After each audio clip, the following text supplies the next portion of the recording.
بسم اللہ الرحمن الرحیم الصلاۃ والسلام علیک یا سیدی یا رسول اللہ وعلی آلک واصحابک یا سیدی یا حبیب اللہ الصلاۃ والسلام علیک یا سیدی یا رسول اللہ وعلی آلک واصحابک یا سیدی یا نبی اللہ الصلاۃ والسلام علیک یا سیدی یا رسول اللہ وعلی آلک واصحابک یا رحمۃ للعالمین صلی اللہ علیہ وسلم۔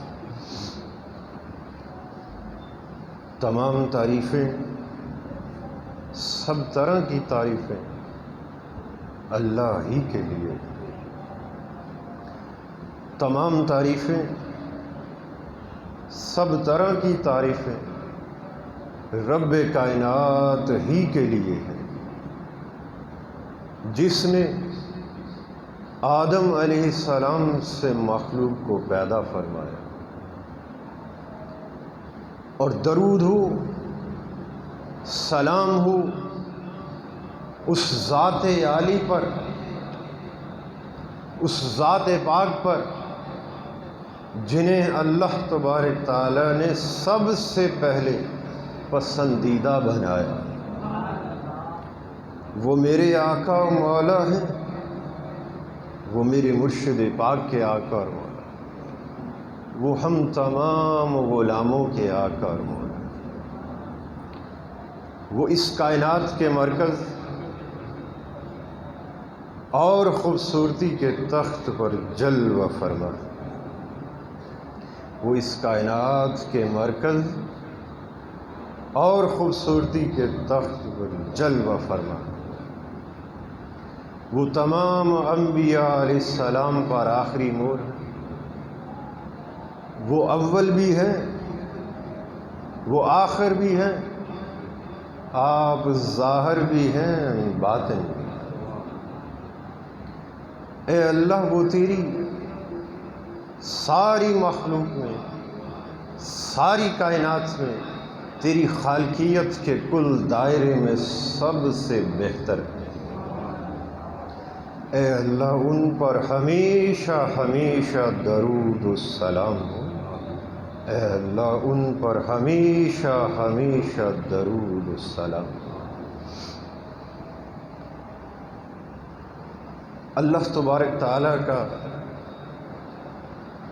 بڑا کرم ہے، بڑا فضل ہے، اس کی خاص عنایات ہیں، خاص مہربانی ہے، بلکہ اس کا احسان عظیم ہے ہمارے وجود لطیف پر، ہمارے قلب و باطن پر، ہمارے ظاہر پر، کہ اس نے ہمیں نبی اکرم صلی اللہ علیہ وآلہ وسلم کے صدقے سے، آپ کے گھرانے کے صدقے سے، اپنے مقبولوں کی بارگاہ میں اپنے ذکر کے واسطے جمع ہونے کی توفیق بخشی۔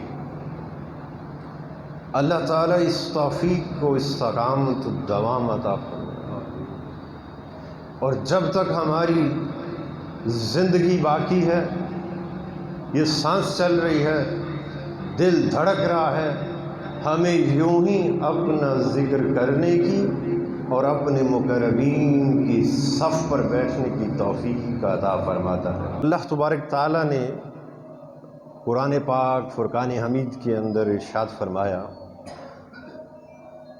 کہ ہم نے بہت سے انسان اور جنات ایسے پیدا فرمائے ہیں۔ بڑی توجہ کے ساتھ، اور جس سمت میں آپ کی توجہ لے کے جانا چاہتا ہوں اس سمت پہنچ جاؤ، اور جسے یہ راز کی بات سمجھ میں آ گئی، وہ محرک جو میں سمجھانا چاہتا ہوں وہ سمجھ میں آ گیا تو پھر کمی نہیں رہ گئی۔ کیا ارشاد فرمایا؟ ہم نے بہت سے انسان اور جنات ایسے بھی پیدا فرمائے ہیں جو ان قریب جہنم کا ایندھن بننے والے ہیں۔ بہت سے انسانوں کو، بہت سے جنات کو پیدا کیا، ایسوں کو پیدا کیا ہے جو ان قریب جن کا انجام کیا ہے، جہنم کا ایندھن بننے والے۔ اب یہاں پر سوال پیدا ہوتا ہے، وہ جہنم کا ایندھن کیوں بننے والے ہیں؟ ان کے اندر کون سی ایسی کمی اور کجی کا عنصر ہے؟ کون سا بدی کا ایسا پہلو ہے جس کے باعث وہ جہنم کے گڑھوں میں گرنے والے ہیں؟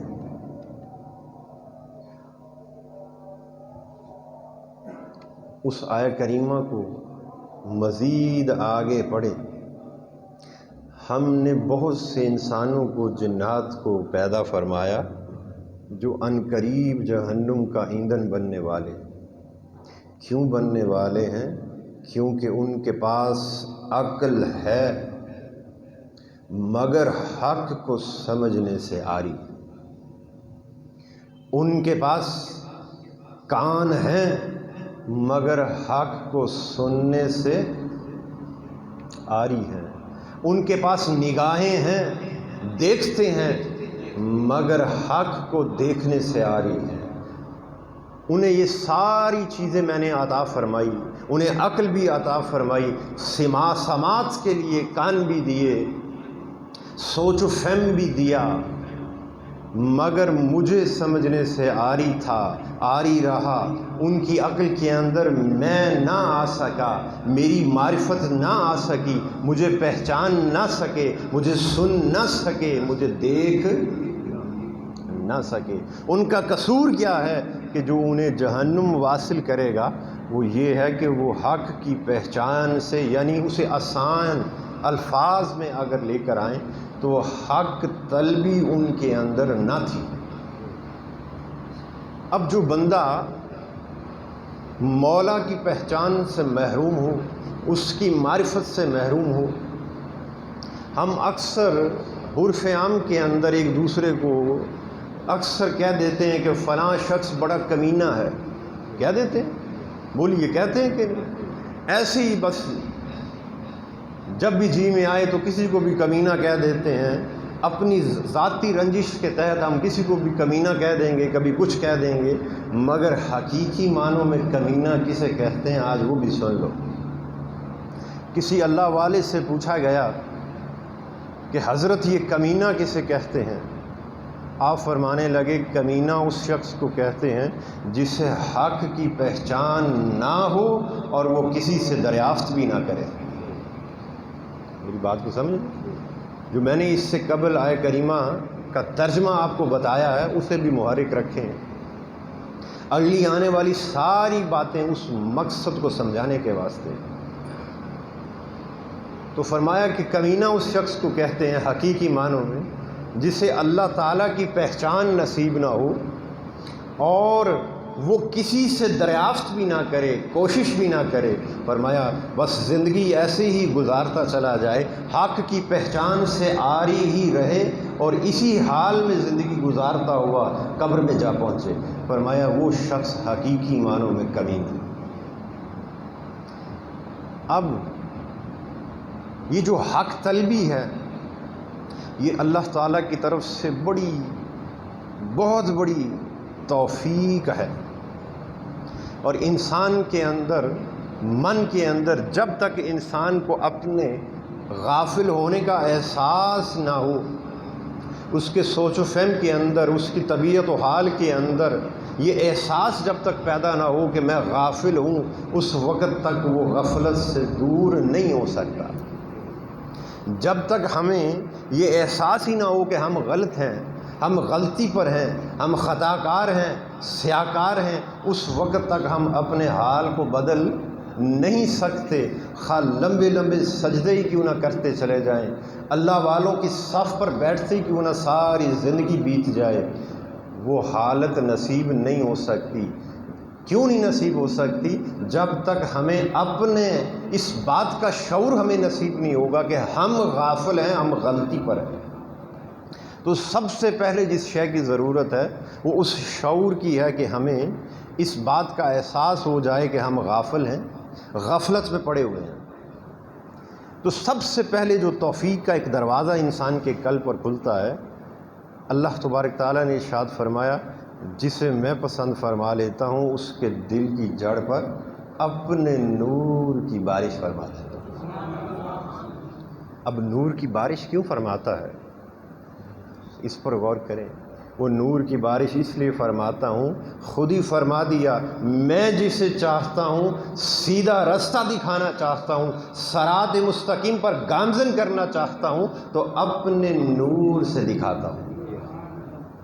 خود ہی فرمایا نا کہ جسے بھی سیدھی رستے پر ڈالنا چاہتا ہوں، جسے بھی صراط مستقیم پر ڈالنا چاہتا ہوں، اپنے نور سے اسے وہ رستہ دکھاتا ہوں۔ اسے اندھیروں سے نکال کر اگر روشنی میں لانا ہو، مقصود یہ ہو، تو پھر وہ کیسے ہوتا ہے؟ میرے نور سے ہوتا ہے۔ تو پھر فرمایا جسے میں پسند فرما لیتا ہوں۔ یاد رہے کہ بندہ محبوب پہلے بنتا ہے، محب بعد میں بنتا ہے۔ اللہ تبارک تعالیٰ کی ذات جس بندے کو چن لیتی ہے ہدایت کے واسطے، تو بس پھر اس کے دل کی جڑ پر اپنے نور کی بارش فرما دیتا ہے۔ جب بندے کے دل کی جڑ پر اللہ کے نور کی بارش آ جاتی ہے تو پھر کیا ہوتا ہے؟ وہ جو سب سے پہلے جس شے کی ضرورت ہے اس شعور کا، وہ شعور جنم لیتا ہے، اس شعور کی توفیق کا دروازہ بندے کے قلب پر کھل جاتا ہے۔ آپ کے دل پر 70,000 دروازے ہیں۔ روح کا تعلق اس دل سے ہے، وحی کا تعلق اس دل سے ہے، القاء کا تعلق اس دل سے ہے، الہام کا تعلق اس دل سے ہے، اللہ کی رحمت کا تعلق اس دل سے ہے، اس کی قربت و ماہیت کا تعلق اس دل سے ہے۔ اللہ تعالیٰ کی طرف سے بندے پر جو بھی عطا ہوتی ہے وہ اس دل ہی پر ہوتی ہے۔ پھر یہ دل تقسیم کنندہ بنتا ہے اور سارے وجود کو عطا کر دیتا ہے، اور پھر سارے وجود کو بھی عطا کرتا ہے، پھر آپ کے اطراف و اکناف میں آنے والے آپ کی سنگتیوں کو بھی وہ فیض دے دیتا ہے۔ کیونکہ اللہ تبارک تعالیٰ نے ارشاد فرمایا، میں اس بات کی تائید کے واسطے کہ دل کو کیسے عطا ہوتا ہے ہر کچھ، اللہ پاک نے ارشاد فرمایا سن لو اللہ ہی کی یاد سے دل آرام پاتے ہیں، اللہ ہی کی یاد سے دلوں پر اطمینان کی کیفیت کا نزول ہوتا ہے۔ اتنی بات کہنا کافی ہے۔ اگر دل کو عطا نہ ہوتا ہو تو پھر دل کا تذکرہ رب کائنات نہ فرماتا، کلی بات فرما دیتا یا کہہ دیتا کہ اللہ ہی کی یاد سے تمہارے وجودوں پر اطمینان نازل ہوگا۔ ایسا ہی ہے، تمہیں نفس مطمئنہ نصیب ہوگا، تمہیں اطمینان کی کیفیات نصیب ہوں گی، راحت و سکون نصیب ہوگا۔ نہیں، فرمایا اللہ کی یاد سے دل آرام پاتے ہیں، کیونکہ دلوں پر میری یاد سے کیا ہوتا ہے؟ اطمینان کی کیفیت نازل ہوتی ہے۔ پھر دل اللہ سے اطمینان کی کیفیت پا کر سارے وجود کو، پھر نفس کو نفس سے مطمئنہ بنا دیتا ہے۔ تو پلٹیں اس بات کی طرف، تو جب اللہ تعالیٰ کی طرف کوئی ان شخص ہدایت کے لیے مقرر کر دیا جاتا ہے، اسے اس پر توفیق کا دروازہ کس طرح کھلتا ہے؟ اس کے دل کی جڑ پر میں اپنے نور کی بارش فرما، جسے میں پسند فرما لیتا ہوں، جسے میں چن لیتا ہوں صراط مستقیم کے واسطے، ہدایت کے واسطے، تو اس کے دل کی جڑ پر اپنے نور کی بارش فرما۔ اب اس نور کی بارش سے کیا ہوتا ہے؟ اس بندے کو سب سے پہلے اس کے دل پر دروازہ کھلتا ہے اس شعور کا کہ اسے یہ نگاہ باطن عطا ہوتی ہے کہ میں غافل ہوں۔ وہ ایسے مراقبے میں بیٹھا ہوتا ہے اور اپنے من کا تزکیہ اور تصفیہ اور احاطہ کرتا ہے سب سے پہلے، اور وہ دیکھتا ہے کہ میں تو غافل ہوں، میں حق کی پہچان سے عاری ہوں۔ پھر فرمایا کہ جب اسے اس شے کا احساس ہوتا ہے تو پھر وہ بندہ میری طرف متوجہ ہوتا ہے توبہ کے ساتھ۔ توبہ کہتے ہیں رجوع کرنے کو۔ توبہ کے ساتھ اس غفلت کو چھوڑ کر، ترک کر کے توبہ کے ساتھ میری طرف متوجہ ہوتا ہے۔ جب وہ بندہ میری طرف متوجہ ہو جاتا ہے تو پھر فرمایا کہ میں اسے اپنی معرفت عطا کر دیتا ہوں۔ یہ حدیث پاک کے اندر ہے، حدیث قدسی ہے۔ نبی اکرم صلی اللہ علیہ وآلہ وسلم نے ارشاد فرمایا، اللہ پاک نے ارشاد فرمایا، جب میرا بندہ میری طرف بڑھتا ہے تو پھر میں کیا کرتا ہوں، اسے اپنی معرفت عطا کرتا ہوں، اسے اپنی پہچان عطا۔ اب کڑی کے ساتھ کڑی جوڑیں، وہ جو میں نے ابتدا میں آیہ کریمہ کا ترجمہ آپ کو بتایا وہ کیا تھا؟ عنقریب جہنم کا کیا بننے والے ہیں؟ ایندھن بننے والے۔ کیوں بننے والے ہیں؟ حق کی پہچان سے، معرفت سے عاری، بولیے عاری تھے، اور اسی حال میں زندگی گزارتے گئے حتیٰ کہ اپنی قبروں میں جا پہنچے، بس اب یہ جہنم کا ایندھن بنیں گے۔ یہاں فرما دیا کہ ان کے قلب میں جب میری یاد آ جاتی ہے، وہ میری طرف متوجہ ہو جاتے ہیں، اپنی غفلت کو ترک کر کر، ہر شے کو چھوڑ کر بس خالصتاً میری طرف متوجہ ہوتے ہیں، تو اے میرے حبیب صلی اللہ علیہ وآلہ وسلم، بس پھر اسی لمحے میں انہیں کیا کرتا ہوں، وہ جس شے سے عاری تھے اس شے سے انہیں بھرپور کر دیتا ہوں، انہیں اپنی معرفت عطا کر دیتا ہوں، انہیں اپنی پہچان عطا کر دیتا ہوں۔ جب وہ میری پہچان انہیں نصیب ہوتی ہے تو پھر وہ بندہ مجھ سے محبت کرنے لگ جاتا ہے۔ پہلے وہ اللہ تعالیٰ کی معرفت سے عاری تھا، محروم تھا، ایسا ہی ہے۔ پھر اسے کیا کیا گیا، اس نے جب اس غفلت کو ترک کیا اور اللہ کی طرف متوجہ ہوا تو رب کائنات نے اسے اپنی معرفت عطا کی، آشنائیت آ گئی۔ جب آشنائیت کا دروازہ کھل گیا تو پھر وہ بندہ فرمایا سونیا مجھ سے محبت کرنے لگ جاتا ہے، میری محبت میں گرفتار ہو جاتا ہے۔ جب اسے میری معرفت نصیب ہوتی ہے، میرے حسن و جمال کی معرفت نصیب ہوتی ہے، از خود مشاہدہ کرتا ہے، تو پھر وہ میرے نور سے، اس لذت سے کیا کرتا ہے، محبت، رغبت رکھنا شروع کر دیتا ہے۔ وہ رغبت رکھتا ہے، مجھے پکارتا رہتا ہے، اور ہر پکار، میں بڑی خاص بات کر رہا ہوں، بڑی باطن کے باطنی معارف بتا رہا ہوں میں آپ کو ان اولیاء کی تعلیمات سے۔ تو پھر فرمایا کہ وہ جب مجھے پکارتا ہے اور ہر پکار میں یہ کہتا ہے پروردگار ہمارے نور کو اور بڑھا دے۔ مقامات لطائف کا مطالعہ کریں،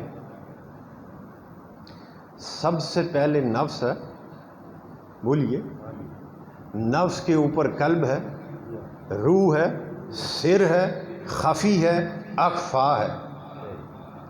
اب بندہ جب اللہ تعالیٰ کو پکارتا ہے تو اس کے دل کی جڑ پر کیا ہوتا ہے، اللہ کے نور کی بارش ہوتی ہے۔ دل کی جڑ پر جب اللہ کے نور کی بارش ہوتی ہے تو دل اس نور سے منور ہو جاتا ہے، روشن ہو جاتا ہے، اس میں پاکیزگی، صفائی ستھرائی، صفا اور بیاض کی کیفیات آنا شروع ہو جاتی ہیں۔ جب وہ اللہ کے نور سے صفائی پا لیتا ہے، پاکیزگی پا لیتا ہے، زہد و ورع کی کیفیات سے بھرپور ہو جاتا ہے، اطمینان کی کیفیات سے بھرپور ہو جاتا ہے، تو پھر وہ حصہ کسے دیتا ہے، انڈیلتا ہے، تو سب سے پہلے وہ حصہ جب تقسیم کرتا ہے تو نفس کو دیتا ہے۔ جب وہ حصہ نفس کو دیتا ہے تو نفس اس دل سے نور پا کر اور صفا اور بیاض کی کیفیات کو پا کر، اطمینان کی کیفیات کو پا کر نفس سے امارہ نہیں رہتا، نفس سے مطمئنہ بن جاتا ہے۔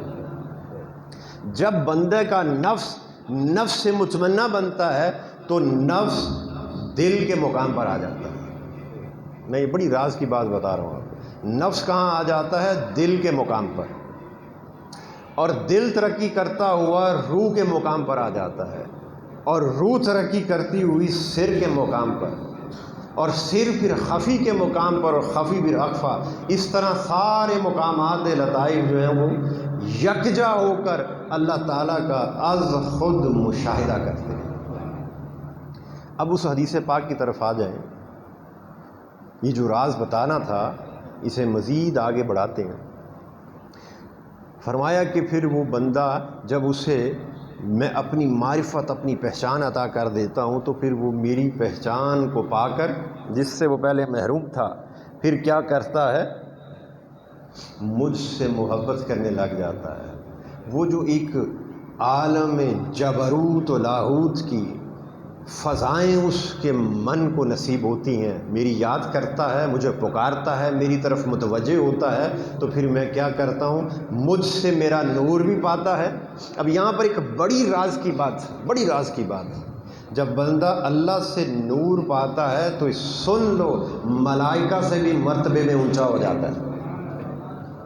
اب آپ کہیں گے ملائکہ سے بندہ کیسے اونچا ہو سکتا ہے؟ وہ تو فرشتہ تو معصوم ہوتا ہے۔ بولیے، اس سے تو جرم سرزد ہوتا ہی نہیں، اس سے تو خطا جو ہے سرزد ہوتی ہی نہیں، وہ تو نور کا بنا ہوا ہے۔ تو بندہ تو خطا کار ہے، گناہوں کا مرکہ ہے، وہ کیسے ملائکہ سے اونچا ہو جاتا ہے؟ اس بات کا راز یہ ہے کہ ملائکہ عالم نوری میں رہتے ہیں، ایسے ہی، اور ہر فرشتہ اپنا جدا جدا نور رکھتا ہے۔ میری بات کو سمجھیں، ہر فرشتہ اپنا اپنا نور رکھتا ہے، کیونکہ اسے نور سے بنایا گیا۔ عالم نوری میں رہتے ہیں اور ہر فرشتہ اپنا اپنا جدا جدا ایک نور رکھتا ہے، اور اس نور کا جو وہ فرشتہ رکھتا ہے اس کا تعلق کہاں سے ہے؟ عالم نوری سے ہے، عالم ارواح سے ہے۔ عالم نوری سے اوپر چلے جائیں، بلندی کی طرف چلے جائیں، تو عالم نوری سے اوپر پھر کیا ہے؟ عالم جبروت ہے، عالم لاہوت ہے، عالم ہاہوت ہے، سدرۃ المنتہا کی وسعتیں ہیں۔ اب بندہ زمین پر ہے، وہ نور پا کر عالم نوری میں بسنے والے ملائک سے اونچا کیسے ہو جاتا ہے؟ وہ اس لیے ہو جاتا ہے کہ فرمایا کہ وہ فرشتے اپنا نور رکھتے ہیں، عالم نوری کا نور رکھتے ہیں، مگر جو بندہ مجھے پکارتا ہے وہ براہ راست میرا نور رکھتا ہے، اسے میرا نور نصیب ہو جاتا ہے۔ وہ مجھ سے میرا نور پاتے ہوئے عالم جبروت سے بھی اونچا، عالم لاہوت سے بھی اونچا، عالم ہاہوت سے بھی اونچا، سدرۃ المنتہا کی فضاؤں تک پہنچ جاتا ہے۔ کہاں پہنچ جاتا ہے؟ جہاں فرشتوں کے پر بولو جلتے ہیں۔ اس بندے کا دل مجھ سے میرا نور پا کر پھر اتنی بلندیاں اسے عطا ہوتی ہیں، وہ براہ راست مجھ سے جڑ جاتا ہے۔ جب وہ مجھ سے جڑ جاتا ہے تو پھر وہ مجھ سے وہ جو فضائیں عالم جبروت کی اسے نصیب ہوتی ہیں، عالم لاہوت کی، عالم ہاہوت کی، سدرۃ المنتہا کی فضائیں اور ثمرات، اس کے دل پر وہ ہوائیں چلتی ہیں، تو وہ اللہ تعالیٰ سے دل ہی دل میں دعا کرتا ہے، پروردگار میرے نور کو اور بڑھا دے، مجھ پر ایسا کرم فرما دے کہ یہ جو فضائیں آتی ہیں یہ اور بڑھا، انہیں اور مجھے بڑھاتے ہوئے ثمرات جو مجھ تک پہنچتے ہیں، میرے دل کی زمین تک پہنچتے ہیں، انہیں اور بڑھا دے، اور بڑھا دے۔ پھر فرمایا کہ میں اسے بڑھاتے ہوئے اس کے نفس کو نفس سے مطمئنہ کر دیتا ہوں۔ یہ بڑی خاص بات بتا رہا ہوں، آج بڑی توجہ کے ساتھ، نفس کو نفس سے مطمئنہ کر دیتا ہوں۔ وہ کہتا ہے، وہ مجھ سے مانگتا رہتا ہے، میں اسے عطا کرتا چلا جاتا ہوں۔ وہ مجھے پکارتا رہتا ہے، وہ میرا بندہ ذاکر بن جاتا ہے، پھر میں اس ذاکر کو نور عطا کرتا رہتا ہوں۔ وہ جب اسے نور میرا عطا ہوتا ہے تو پھر فضائیں بھی، ثمرات بھی، لذتیں بھی عالم جبروت و لاہوت کی، سدرۃ المنتہا کی اسے عطا ہوتی ہیں۔ جب وہ ان لذتوں سے فیض یاب ہوتا ہے تو وہ مجھے کہتا ہے، سونیا اینو اور بڑھا۔ جب وہ اور بڑھاتا ہوں تو میں اس کے نفس کو مطمئنہ کر دیتا ہوں، اور پھر نفس کو کیا کرتا ہوں؟ وہ جو احسن تقویم کی سمت بلانا ہے کہ نہیں، اسفل سافلین میں بھیجا، اور پھر احسن تقویم کی سمت دیکھتے ہیں کون آتا ہے، تو پھر میں اسے کیا کرتا ہوں؟ اس کے نفس کو ترقی دیتے ہوئے مطمئنہ کرتا ہوں اس کی حالت کو، اور اس کے مرتبے کو پھر قلب کے مقام پر فائز کر دیتا ہوں۔ وہ مجھ سے مانگتا رہتا ہے کہ پروردگار اے جڑی کھڑکی کھلی دی ہے، میں بڑی سادہ الفاظ میں بات کر رہا ہوں، یہ جو تیری رحمت کی اور فضا، جو تیری سدرۃ المنتہا کی فضائیں ہیں، ثمرات ہیں، میوے ہیں، مجھ تک پہنچتے ہیں، یہ لذتیں مجھ تک پہنچتے ہیں، اس کھڑکی کو تھوڑا سا اور کھول دے۔ تو پھر فرمایا کیونکہ بندہ رہتا تو زمین میں ہی ہے مگر اس کے اندر کی کیفیات جو ہیں وہ بدل جاتی ہیں، وہ زمینی نہیں رہتی، وہ عرشی بن جاتی ہیں۔ تو پھر میں اس کے دل کو کیا کرتا ہوں، وہ اور مانگتا چلا جاتا ہے، میں اسے عطا کرتے کرتے اس کے دل کو مقام سر پر فائز مقام روح پر فائز فرماتا ہوں۔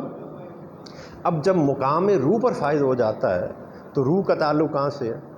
بولیے، عالم ارواح سے ہے، عالم نوری سے ہے نا، عالم ملائک سے ہے۔ روح کے ہمسائے کون تھے؟ فرشتے تھے۔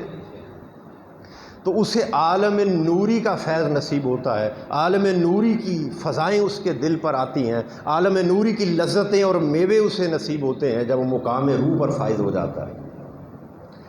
اب یہاں پر جو مقام روح ہے وہ چونکہ اس دنیا کے ساتھ بھی معلق ہے کہ نہیں، اور وہاں مولا کے ساتھ بھی متعلق ہو جاتا ہے، اس کا ایک تعلق اللہ سے جڑ جاتا ہے اور ایک تعلق زمین والوں کے ساتھ بھی تو ہے کہ نہیں ہے، کیونکہ ابھی اپنی ظاہری حیات میں ہے، وہ زندہ ہے، عالم اجسام میں بسنے والوں کے ساتھ بھی جڑا ہے اور اوپر پھر مولا کے ساتھ بھی جڑا ہے۔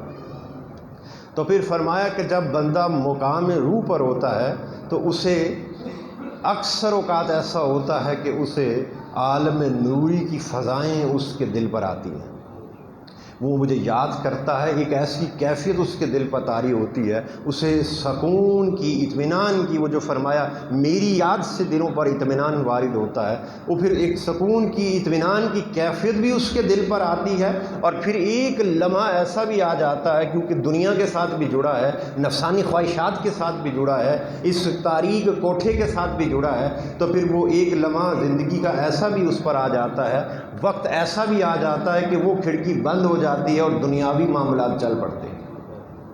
ایسا ہوتا ہے؟ بولیں، آپ صبح سے شام تک ذکر کرتے چلے جائیں، بولیے، دنیاوی معاملات آ گئے، بیوی بچے پاس آ گئے، والدین آ گئے، دنیاوی کاروبار کی مصروفیات آ گئی، آتی کہ نہیں؟ جب آپ دنیاوی کاموں میں لگ جاتے ہیں، یہ مقام روح کی بات کر رہا ہوں، تو پھر اس لمحے کیا ہوتا ہے، وہاں سے تعلق ٹوٹ جاتا ہے اور دنیا میں انسان مگن ہو جاتا ہے۔ پھر جو ہی وہ دنیاوی کام سے فارغ ہوتا ہے، اسے خیال آتا ہے، وہ پھر پلٹتا ہے اسی لذت کو پانے کے لیے، کیونکہ اس محبت میں گرفتار جو ہے، تو پھر پلٹتا ہے اس لذت کو پانے کے لیے، تو پھر اللہ تعالیٰ سے کہتا ہے باری تعالیٰ مجھے اور عطا فرما، یہ جو دنیاوی معاملات مجھے آ کر گھیر لیتے ہیں اور تیرے ساتھ ایک جو نسبت قائم ہے اس میں رکاوٹ آ جاتی ہے۔ اللہ پاک نے قرآن پاک فرقان حمید کے اندر ارشاد فرمایا، اے ایمان والو، خبردار تمہاری اولاد، مال، جان تمہیں اللہ کی یاد سے غافل، بولو، غافل نہ کر دیں۔ خبردار اس شے کا خیال رکھنا کہ کہیں تجھے تیری مال، جان، اولاد میری یاد سے کہیں غافل نہ کر دے۔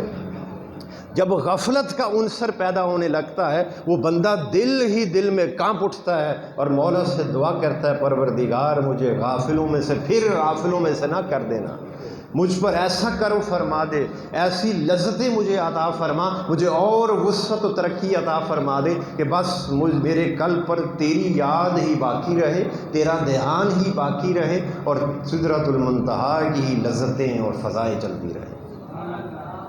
پھر فرمایا کہ میں اسے اور ترقی عطا کرتا ہوں، مقام روح سے مقام سر پر فائز فرما دیتا ہوں۔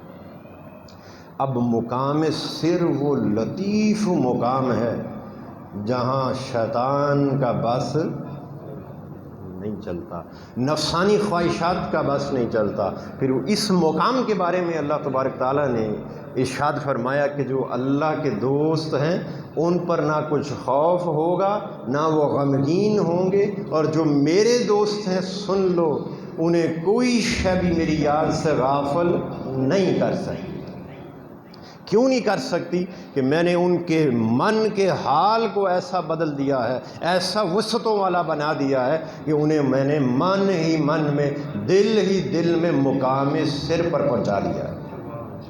وہ مقام سر پھر وہ ہستی اللہ تعالیٰ کے ساتھ ایسا مضبوط تعلق ہو جاتا ہے، وہ دنیاوی کاموں میں بھی لگے ہوں، وہ دنیاوی معاملات کے اندر بھی ہوں، مگر ان کا جو توجہ کا مرکز ہے فقط اللہ ہی کی ذات ہوتی ہے۔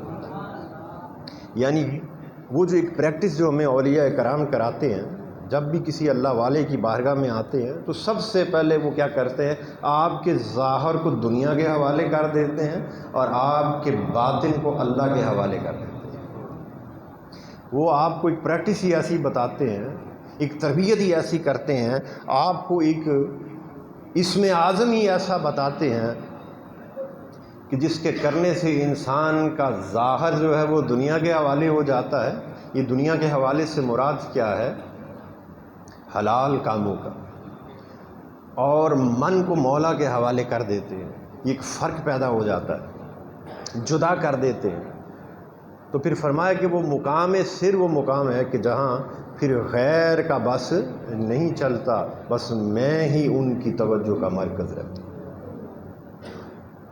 پھر اس حدیث مبارکہ کی طرف آ جائیں تو وہ بندہ پھر مجھ سے محبت کرنے لگ جاتا ہے، اور جب وہ مجھ سے محبت کرتا ہے اور کہتا ہے پروردگار اور بڑھا، میرے نور کو اور بڑھا دے، مجھ پر جو تو نے عنایات رکھی ہیں انہیں اور بڑھا اور بڑھا، پھر میں کیا کرتا ہوں، وہ بندہ جو مجھ سے محبت کرنے لگ جاتا ہے، میری محبت میں گرفتار ہو جاتا ہے، پھر اس بندے کو میں کیا کرتا ہوں، اس محبت میں عاشق بنا دیتا ہوں۔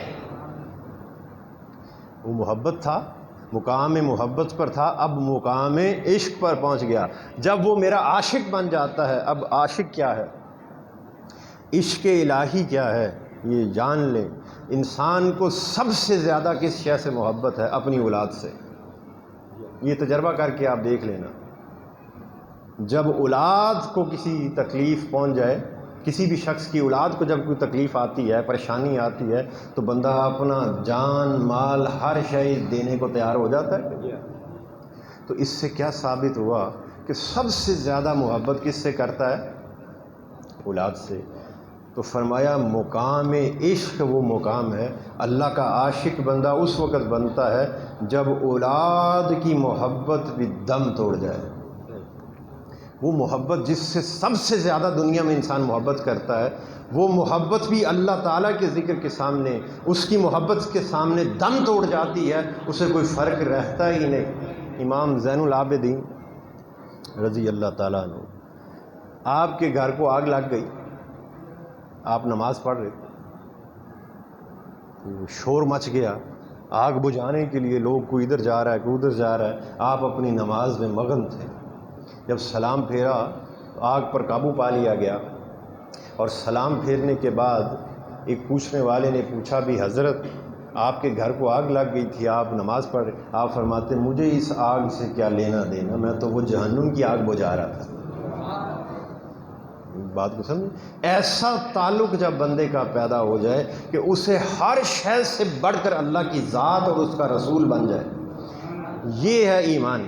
ایمان اس شے کا نام ہے کہ جب اللہ اور اس کے رسول کی محبت کی وقت آئے، ان کے بلاوے کا وقت آئے، اعمال صالحہ کی طرف آپ کو ترغیب دی جائے، تو پھر ساری محبتیں وہاں دم توڑ جائیں، کوئی رکاوٹ پیدا نہ ہو سکے۔ یہ نہ ہو کہ آج ہمیں یہ کام ہو گیا، اللہ کی یاد کی طرف بلایا جائے تو جی ہمیں یہ کام لگ گیا، ہمیں یہ ہو گیا، ہمیں فلاں کام پڑ گیا جس وجہ سے ہم نہیں آ سکے۔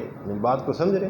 تو پھر فرمایا کہ اس وقت تک کال ہی کال رہتا ہے، حال نصیب نہیں ہوتا۔ اور جب بندے کی توجہ کا مرکز فقط اللہ کی ذات ہوتی ہے تو پھر اسے کوئی رکاوٹیں پیدا نہیں ہو سکتی۔ کیوں نہیں ہو سکتی؟ کیونکہ رب نے خود فرما دیا جو میرے ہیں انہیں میری یاد سے غافل کوئی نہیں کر سکتا۔ تو پھر فرمایا کہ وہ میرا عاشق ہو جاتا ہے، اور جب میرا عاشق ہو جاتا ہے تو میں اس عاشق کو کیا کرتا ہوں؟ شہید کر دیتا ہوں۔ یہ حدیث پاک کے الفاظ، میں اس عاشق کو شہید کر دیتا ہوں۔ وہ مجھ سے اور ترقی مانگتا ہے تو پھر میں اسے شہید کر دیتا ہوں۔ جب شہید کر دیا، قتل ہو گیا، بولیے، جب کسی کو شہید کر دیا تو اس کا قتل ہو گیا، خون ہو گیا، اب خون بہا بھی تو دینا کہ نہیں؟